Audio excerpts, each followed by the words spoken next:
Hi, I'm Carrie and welcome back to my channel. Today's another Let's Read Tarot video. And last month I did a charm reading using this mat that I just created about recharging and reconnecting. And I said in that video that this could easily be adapted using just tarot cards, just like charms could be adapted to any type of tarot spread. So I thought I would go ahead and pull some tarot cards for this mat that I already did a charm reading on last month. If you missed that, it's in my playlist of charm readings, so be sure to check that out. I am using the Superlunaris Spark edition tarot that I got off of Etsy. I have not really worked with this deck much. I've done just a couple little readings with it, but haven't worked with it fully. So I was just looking for a reason to pull this out and use it because it is freaking beautiful, and any reason to use it is a good reason. So let me shuffle these. The deck's a little stiff for me still because like I said, I haven't done much with it yet. So I'll shuffle these and we'll lay out the cards.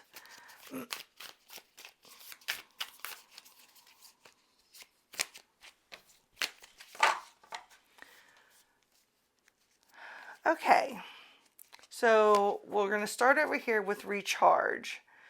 And we have the Knight of Pentacles. Release is the Wheel.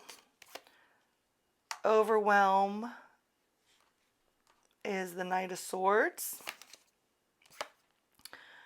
Reflect is the Six of Swords. Hopefully I'm still in frame. I'll check in just a minute. Then we're going to come over here and reconnect with the Ace of Wands. We're going to reclaim the Five of Swords, that looks like. Yes.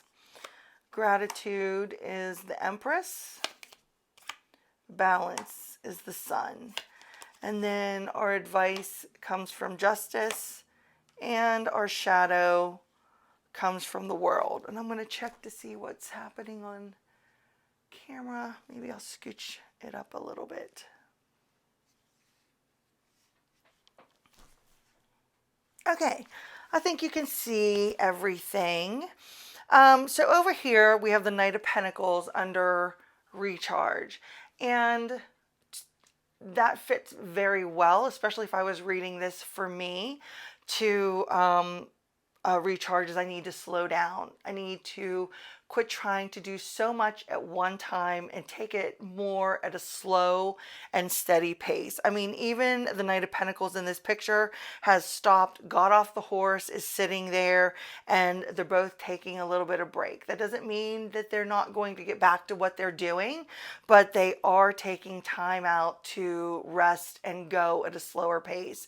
And that is something that I know I need as far as recharging goes. When I have so much on my plate and I feel like there's so much that needs accomplished at one time that sometimes I try to rush through everything and stress myself out further. So the Knight of Pentacles is reminding me, or you, that you just need to slow down, that everything will get done, and not push yourself so hard.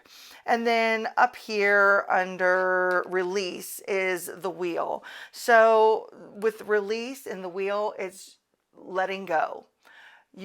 Changes are going to happen whether you want them to or not, and a lot of them are completely out of your control, and you have no hand in how the wheel turns.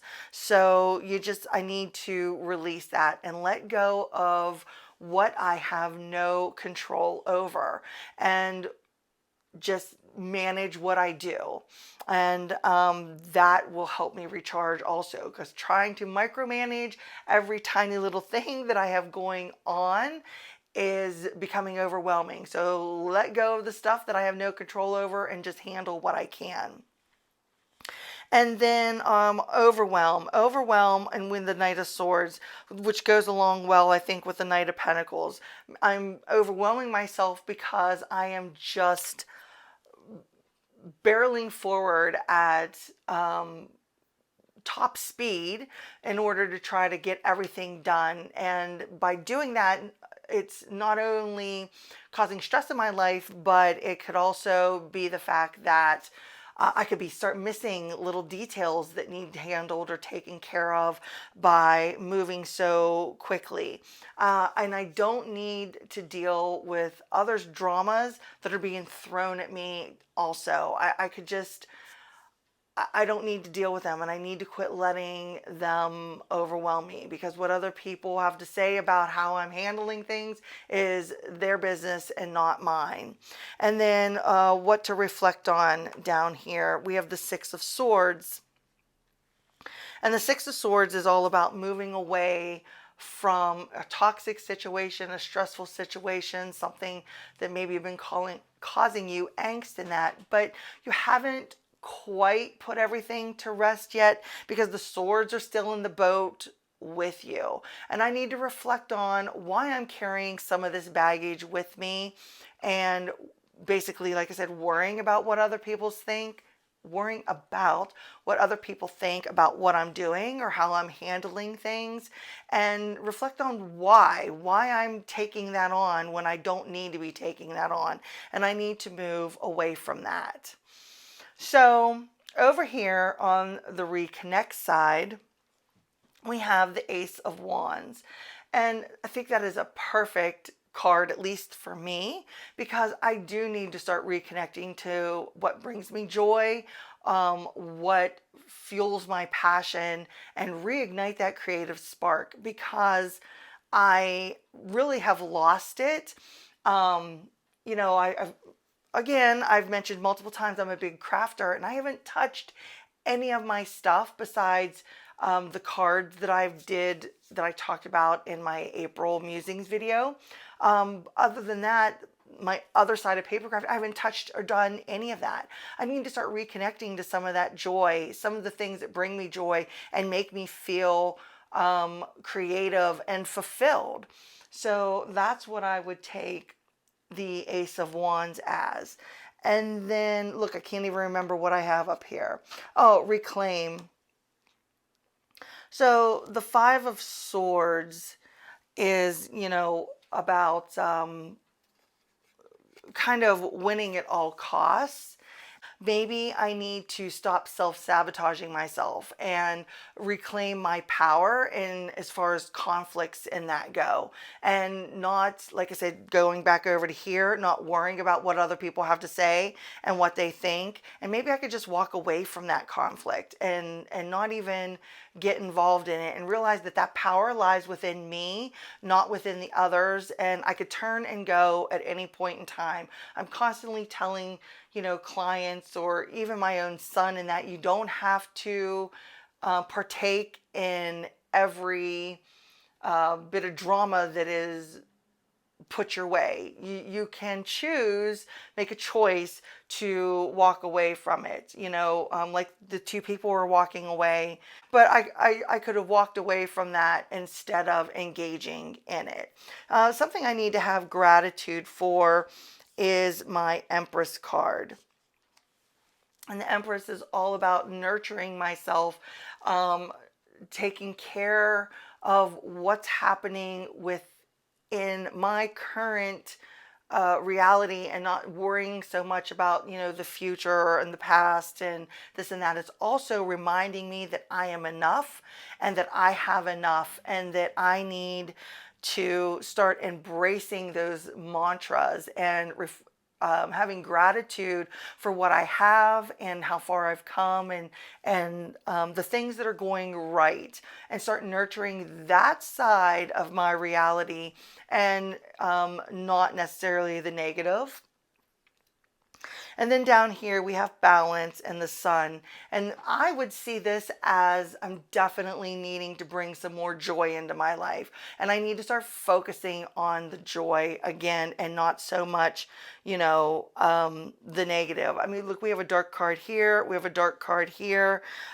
This is dark to light, that kind of thing. I need to stop focusing on some of the negatives of the everyday, or carrying something that happened negative yesterday into today, and just embracing the little tiny joys that are occurring every day. And once I start noticing and acknowledging the little things that are going right, more and more and more of that will become visible to me. And I think that's where the sun is telling me where I need some balance. And then finally, we have advice for the justice. And then I get down to shadow down here for the world. So advice is the justice card in regards to all of this would be, maybe I'm trying to right some wrongs, or I'm concerned about wrongs being righted. Either way. And some of that is in my control. And the reason I say that is because I've got the wheel right next to this, and some of it isn't. So I need to kind of let things fall as they will. And I don't need to worry about balancing karma or anything like that in regards to maybe some people that are causing me some strife. That things will work out as they should. And as long as I get myself back in balance with the sun and joy and nurturing myself and knowing that I'm enough and that I've done enough and focusing on the gratitude of my day, then this isn't going to matter anymore. And it's all going to, my mother would always say, like, come out in the wash kind of thing. Justice will prevail where it needs to prevail, and the scales will be rebalanced to how they need to be rebalanced. And then down here, for the world to be in shadow of something that I am not maybe acknowledging or seeing, I need to realize that this is just a cycle. It's just a cycle that is temporary, that is going to come to an end. I've gone through whatever lessons that I've needed to learn through this process, and that this cycle is going to be ending, instead of thinking that I'm going to be stuck in this never-ending cycle forever. That is not the case. This cycle is coming to an end, and I need to start acknowledging that and quit telling myself this is happening, this is never going to end, I'm going to be stuck in this, and so on and so on. So that is how I would read this for this recharge, reconnect charm mat that I made. And so now if I go back and I look at the cards, I notice that there are 0 cups in this reading. There's none. I have 1, 2, 3, 4, 5. I have 5 majors out of 10 cards here. So that's pretty on the heavy major side. 2 swords, 1 pentacle. 3 swords, I'm sorry, 1 pentacle and 1 wand. So without any cups, I'm completely shutting my emotions down. I'm all in my head, obviously, with the swords. And I am shutting those emotions off, and I need to bring some of that emotion in to help balance this a little bit and get out of my head. That's one thing I would see. Another thing I would see is that this was a pretty significant situation for me because of the 5 majors that I have out of 10 cards, and I would make note of that also. Isn't it funny if you look at this, that the coloring in the Knight of Pentacles cards is very similar to the coloring over here in the Ace of Wands cards. And that tells me, that this is all tied together. This recharging and reconnecting is all tied together to slow down and relax, take my time with things, but also I need to reconnect to that creative spark and joy in my life that I am missing, and get back in touch with my feelings. So let me know what you thought of this, of adapting, this charm mat to a tarot reading, and let me know if you try this out. You could tag me in it or whatever, however that goes. So I really like this. I have to say, I really like this reading, and it's definitely going to go down in my tarot favorites spread, because My charm mat's going to go back with my charm mats so I can do it again for myself. So thanks for stopping by today. And like I said, let me know what you thought about it. I really appreciate you being here. If you like this content, please give it a thumbs up. It really helps me out. And until I see you next time, bye.